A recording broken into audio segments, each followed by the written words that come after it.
মেহজাবিন নামটা শুনলেই ভেসে ওঠে অনিন্দ্য সুন্দর এক মুখ। বলছিলাম অভিনেত্রী মেহজাবিন চৌধুরীর কথা। অসাধারণ সৌন্দর্য, সহজাত অভিনয় ও গ্ল্যামারাস লুক মন কেড়ে নেয় অসংখ্য ভক্তদের। ক্যারিয়ারের শুরু থেকে ব্যতিক্রমী বাচনভঙ্গি দিয়ে বহু দর্শকের হৃদয় ছুঁয়েছেন তিনি। গুঞ্জন উঠেছে অসংখ্য তরুণের মন ভেঙে বিয়ের পিঁড়িতে বসতে যাচ্ছেন এই অভিনেত্রী। বিষয়টির সত্যতা জানতে গণমাধ্যম কর্মীরাও খুঁজছেন মেহজাবিনকে। মঙ্গলবার রাজধানীর এসকেএস এর স্টার সিনেপ্লেক্সে অনুষ্ঠিত হয় মেহজাবিন চৌধুরীর নতুন ওয়েব ফিল্ম নীলসুখের প্রিমিয়ার। সেখানে তার বক্তব্য জানতে উপস্থিত হন সাংবাদিকেরা। সন্ধ্যা 6:30টায় প্রিমিয়ার শো শুরু হওয়ার কথা থাকলেও অনুষ্ঠানে মেহজাবিন আসেন প্রায় 1.5 ঘন্টা দেরি করে। শুরু থেকেই তিনি এড়িয়ে যান সাংবাদিকদের। অবস্থা এমন দাঁড়ায় যে হলের সামনের দরজা দিয়ে প্রবেশ না করে পেছনের দরজা ব্যবহার করেন তিনি।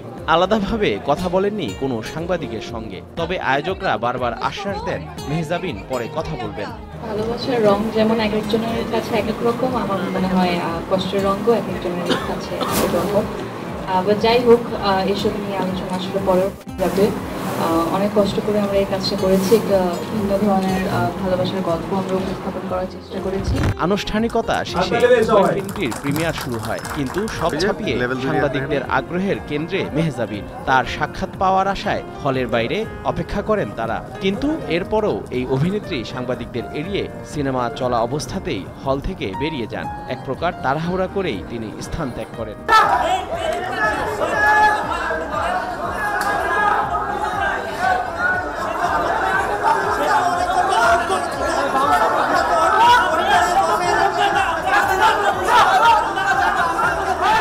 তবে আয়োজকরা জানান অসুস্থ বোধ করায় চলে গেছেন মেহজাবিন। এরপর হলের বাইরে বেঁধে যায় হট্টগোল। তবে আয়োজকরা সবাইকে বোঝাতে চেষ্টা করেন।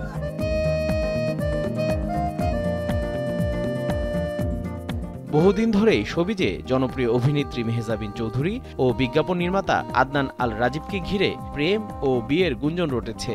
তাদের কেউই সম্পর্কের বিষয়টি নিয়ে প্রকাশ্যে কিছু বলেননি, যদিও একসঙ্গে এক ফ্রেমে দেখা গেছে বহুবার। প্রশ্ন করলেই এড়িয়ে যেতেন সম্পর্কের বিষয়টি। তারা যে একে অপরের প্রেমে আবিষ্ট তা ঠিকই বুঝেছেন অনুরাগীরা। এবার ভালোবাসা দিবস থেকেই শোনা যাচ্ছিল বিয়ের পিঁড়িতে বসতে চলেছেন এই যুগল। মেহজাবিন রাজীবের ঘনিষ্ঠ একটি সূত্র বলছে, ফেব্রুয়ারিতেই বিয়ের আনুষ্ঠানিকতা সেরে নেবেন তারা। দীপ্ত বার্তা কক্ষ।